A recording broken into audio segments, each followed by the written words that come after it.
దేవుని పరిశుద్ధ నామమునకు మహిమ కలుగునుగాక. ఆమేన్. ఈ ఉదయకాల శుభములు మీకు తెలియజేయుచున్నది రెవరెండ్ కె శ్యాంబాబు. ఈ దినము కొరకు దేవుని వాక్యము.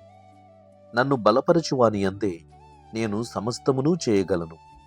ఫిలిప్పీ పత్రిక 4వ అధ్యాయము 13వ వచనము.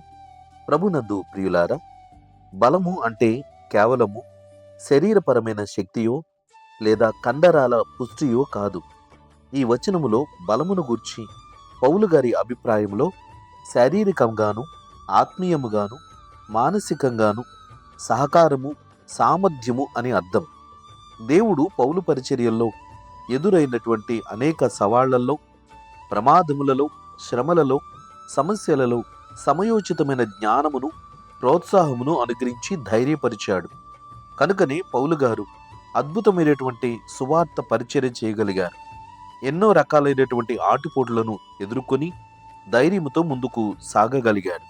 కనుక ఆత్మీయమైన తన జీవితమునకు భౌతికపరమైనటువంటి సహాయము దేవుడు అందించుట చేత తన పరిచర్య ముందుకు కొనసాగగలిగి ఉన్నది అని ఫిలిప్పీ సంఘానికి ఆశీర్వాదకరమైన చక్కటి సాక్ష్యాన్ని పౌలు గారు వెలుబుచ్చుచున్నారు. కొరింథీ 2వ పత్రిక 3వ అధ్యాయము 5వ వచనములో, మా వలన ఏదైనా అయినట్లుగా ఆలోచించుటకు మా అంతట మేమే సమర్థులము కాదు, మా సామర్థ్యము దేవుని వలననే కలిగి ఉన్నది. కాబట్టి మేము ఆత్మీయముగా ఎలాంటి గొప్ప పరిచర్య చేశాము అని ఆ విధముగా తనకి సాక్ష్యమిస్తున్నాడు. యెషయా గ్రంథము 40వ అధ్యాయము 29వ వచనములో, సొమ్మసిల్లిన వారికి బలమిచ్చువాడు ఆయనే, శక్తిహీనులకు బలాభివృద్ధి కలుగు చేయవాడు ఆయనే అని యెషయా ప్రవక్త ఈ మాటలను తెలియచేస్తున్నాడు. వాక్యాన్ని ఆలకిస్తున్న ప్రియ స్నేహితుడ, సహోదరి, సహోదరుడా, దేవుడు మనలను బలపరిచి ధైర్యమిచ్చి మునుముందుకు కొనసాగింపచేస్తేనే కానీ మన జీవన యాత్రలో ముందుకు సాగలేము, విజయములు మనము పొందలేము. సమస్తమునకును దేవుని యొక్క కృపా సహాయమును మనము పొందగలిగితేనే తప్ప మునుముందుకు ఆశీర్వాదకరమైన స్థితిని అనుభవించడము సాధ్యం కాని పని. కనుక మన జీవితములలో ఏదైనాను సాధించవచ్చును అనేటటువంటి మనోనిబ్బరము కలిగి ఉండడం తప్పులేదు. కానీ సమస్తమును నా వల్లనే కలిగినది అని అనుకోవడం అది మాత్రము మూర్ఖత్వమే. కనుక దేవుని యొక్క సహాయము, దేవుని యొక్క శక్తిని మనము ఎల్లప్పుడూ కోరుకోవాలి. ద్వితీయోపదేశ కాండము 8వ అధ్యాయము 17వ వచనము 18వ వచనములు ఈ మాటలు తెలియజేస్తున్నాడు మోషే ద్వారా దేవుడు. అయితే మీరు మా సామర్థ్యము, మా బాహుబలము, ఇంత భాగ్యము మాకు కలుగచేసినని అనుకుందురేమో. కాగా నీ దేవుడైన యెహోవాను జ్ఞాపకము చేసుకొనవలెను అని హితవు తెలియచేస్తున్నాడు. నిజమే కదా, దేవుడు మనల్ని బలపరచుటను బట్టే మన జీవితములో ఈ ఉన్నత స్థితిని మనం పొందగలిగి ఉన్నాం. ఆయన గాని మనలను ఆశీర్వదించకపోతే మనము ఎక్కడుండేవారము? ఆలోచించండి ప్రియులారా. చాలా సందర్భాలలో మనలను మనం హెచ్చించుకుంటూ ప్రగల్భాలు పోతూ ఉంటాం. కానీ దేవుడు మాటలు వింటున్నాడు.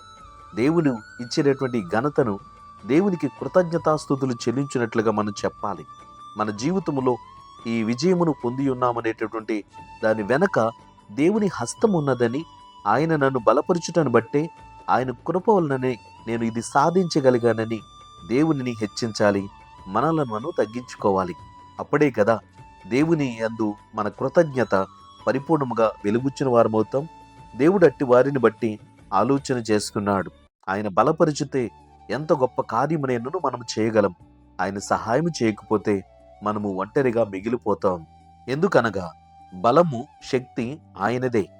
దేవుడు మనకు ఆ బలమును, శక్తినిచ్చి మనము చేయు ప్రతి కార్యమును సఫలపరుస్తున్నాడు. ప్రియ సహోదరి, సహోదరుడా, దేవుని యందు భయభక్తులు కలిగి ఆయన చిత్తమును బట్టి ఘనత, మహిమ దేవునికి ప్రభావములుగా చెల్లించుము. అప్పుడు ఆయన నిన్ను ఆశీర్వదించి మరిన్ని కార్యములను నీవు సాధించున్నట్లుగా నీకు తన బలమును, శక్తిని, ప్రోత్సాహమును, ఆలోచనను కలగచేసి నిన్ను ఆశీర్వదిస్తాడు.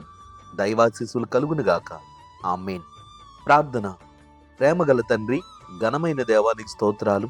ఈ ఉదయకాలమున నీ మాటలను ఆలకించుచున్న మేము ఆత్మీయమైనటువంటి ప్రోత్సాహమును, ధైర్యాన్ని పొందగలుగుచున్నాం. మా జీవితములలో మేము గెలవగలుగుచున్నాము అనంటే అది మా తెలివితేటలు, శక్తి సామర్థ్యాలు కాదు, అది కేవలము నీ కృపాభరితమైన ప్రోత్సాహము, సహకారమే ప్రభువా. మేము అడిగిన వాటికంటే అత్యధికమైన సహాయము, సహకారం మీరు అందిస్తున్నారు. రెయింబవలు మా యొక్క అభివృద్ధి కొరకు కనబడని సహాయకుడివై, స్నేహితుడివై సహాయం చేస్తున్నావు. నీకు స్తోత్రాలు తండ్రి. మా అభివృద్ధిని ఆకాంక్షిస్తున్నావు కనుకనే మేము చేయు ప్రతి కార్యములలో కార్యసఫలతను కలగచేస్తున్నావు. అందుని బట్టి నీకు కృతజ్ఞతాస్తుతులు చెల్లిస్తున్నాం ప్రభువా. నిన్ను ప్రార్థించుకుని నేటి కార్యక్రమములకు మేము ఉపక్రమిస్తున్నాం. మాకు సహాయం చేయండి. మా ప్రయాణములలో, పరిచర్యలలో తోడై ఉండండి ప్రభువా. మంచి ఆరోగ్యమును, తెలివితేటలను దయచేయండి.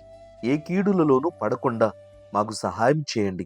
నీ యందు భయభక్తులు కలిగి ఎల్లప్పుడూ నీ కృప చొప్పున మేము మునుముందుకు సాగుటకు మాకు అన్ని విషయములలో జ్ఞాన హృదయమును ప్రసాదించుమని ప్రార్థిస్తున్నాం. సకల వ్యాధిగ్రస్తులను మీరు ముట్టి స్వస్థపరచండి. కుటుంబాలలో శాంతి, సమాధానము, నెమ్మదిని కలిగింప చేయండి. నిన్ను నమ్మిన భక్తులను, నీ బిడ్డలను ఎల్లప్పుడూ ఆశీర్వదించి కాపాడి వృద్ధిపరచుమని ఘనత, మహిమ, ప్రభావములు నీకే చెల్లిస్తూ యేసుక్రీస్తు నామమున ప్రార్థించుచున్నాము తండ్రి. ఆమేన్. తండ్రి, కుమారుడు, పరిశుద్ధాత్మయను త్రియేక దేవుని దీవెన ఎల్లప్పుడూ మీకు తోడయుండునుగాక. ఆమేన్.